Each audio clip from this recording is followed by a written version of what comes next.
Hello, कभी सोचा है कि ये जो शब्द होते हैं ये असल में बनते कैसे हैं? मतलब ये सिर्फ अक्षरों का एक ढेर तो नहीं है ना? ये असल में छोटे छोटे लेकिन बहुत पावरफुल हिस्सों से बने होते हैं, बिल्कुल बिल्डिंग ब्लॉक्स की तरह। तो चलिए आज मिलकर इन्हीं ब्लॉक्स का राज खोलते हैं। तो चलिए एक सवाल से शुरू करते हैं।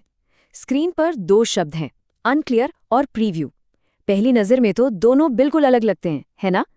पर इनमें एक बहुत ही कह सकते हैं दिलचस्प बात कॉमन है। ये एक पहेली जैसी है और इसका जवाब भाषा के एक बड़े मजेदार नियम में छिपा हुआ है। और इसका जवाब है कि ये दोनों शब्द खास वर्ड ब्लॉक्स से बने हैं। हाँ, यही वो जादुई हिस्से हैं जो शब्दों को उनका मतलब और उनका रूप देते हैं। और एक बार इन्हें समझ लिया ना, तो भाषा को देखने का पूरा नजरिया ही बदल जाता है। तो ठीक है, चलिए सबसे पहले वर्ड ब्लॉक से मिलते हैं। ये वो हिस्सा है जो किसी भी शब्द की बिल्कुल शुरुआत में, मतलब सबसे आगे लगता है। इसे कहते हैं उपसर्ग, या इंग्लिश में कहें तो प्रीफिक्स। अब ये होता क्या है? ये बस कुछ अक्षरों का एक छोटा सा ग्रुप है जिसे हम किसी भी मेन शब्द के आगे लगा देते हैं। और इसका एक ही काम है, लेकिन बहुत ही इंपॉर्टेंट काम। चलिए देखते हैं ये काम कैसे करता है। जैसे अन, इसका मतलब होता है नहीं। अब इसे क्लियर के आगे लगाइए तो क्या बना?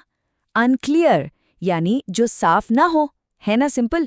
इसी तरह प्री का मतलब है पहले, तो व्यू के आगे प्री लगा दिया तो बन गया प्रीव्यू, यानी किसी चीज को पहले से देखना। देखा, मतलब एकदम पलट गया। तो सबसे जरूरी बात जो यहाँ याद रखनी है वो क्या है? उपसर्ग का मुख्य काम है शब्द के मीनिंग को, यानी उसके अर्थ को बदलना। ये शब्द की कैटेगरी नहीं बदलता। मतलब ऐसा नहीं है कि किसी वर्ब को नाउन बना देगा, नहीं, ये सिर्फ उसके मतलब को एक नया एंगल दे देता है। तो शब्द की शुरुआत तो हमने समझ ली, अब बारी है दूसरे बिल्डिंग ब्लॉक की, जो शब्द के, आपने सही समझा, आखिर में लगता है। तो मिलिए प्रत्यय से, यानी सफिक्स। ये भी अक्षरों का एक ग्रुप है, लेकिन ये किसी भी मेन शब्द के पीछे यानी अंत में जुड़ता है, और इसका काम उपसर्ग से थोड़ा सा अलग है। चलो इसके भी कुछ उदाहरण देख लेते हैं। जैसे मेंट सफिक्स, ये अक्सर किसी एक्शन को दिखाता है। जैसे पे में मेंट जोड़ दिया तो बन गया पेमेंट। या फिर नेस सफिक्स, ये किसी क्वालिटी या स्टेट को बताता है। जैसे काइंड में नेस जोड़ने से बनता है काइंडनेस, यानी दयालुता। और यहाँ देखिए कि सफिक्स कितने पावरफुल हो सकते हैं। हम एक वर्ब से शुरू करते हैं, पे, जिसका मतलब है भुगतान करना, ठीक है? अब इसमें हम मेंट सफिक्स जोड़ते हैं और देखिए क्या होता है। हमें एक बिल्कुल नया नाउन मिल जाता है, पेमेंट, यानी भुगतान। मतलब शब्द का पूरा टाइप ही बदल गया, एक्शन से चीज बन गई। तो यही है सफिक्स का मेन जॉब, शब्द के टाइप को बदलना।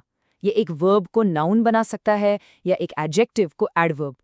ये शब्द को ग्रामर में एक बिल्कुल नया रोल दे देता है। तो अब तक हमने दोनों बिल्डिंग ब्लॉक्स को अलग अलग समझ लिया है। तो चलिए अब इन्हें आमने सामने रखकर इनके सबसे बड़े फर्क को समझते हैं, मतलब इनका मास्टर ब्लूप्रिंट देखते हैं। तो फर्क एकदम साफ है ना? उपसर्ग यानी प्रीफिक्स शब्द की शुरुआत में लगता है और उसका अर्थ बदलता है। वहीं दूसरी तरफ प्रत्यय यानी सफिक्स शब्द के अंत में लगता है और उसका टाइप बदल देता है। बस यही है इन दोनों का मास्टर ब्लूप्रिंट। इसे याद रख लिया तो शब्दों को समझना बच्चों का खेल हो जाएगा। लेकिन सवाल ये है कि ये सब जानना इतना जरूरी क्यों है?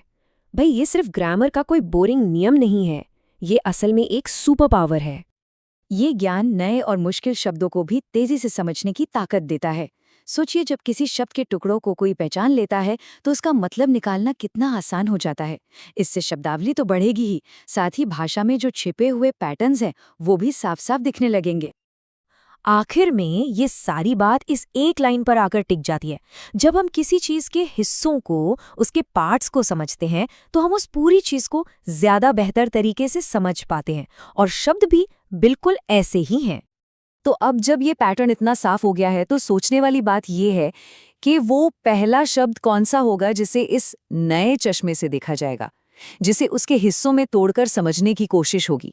संभावनाएं तो एंडलेस हैं।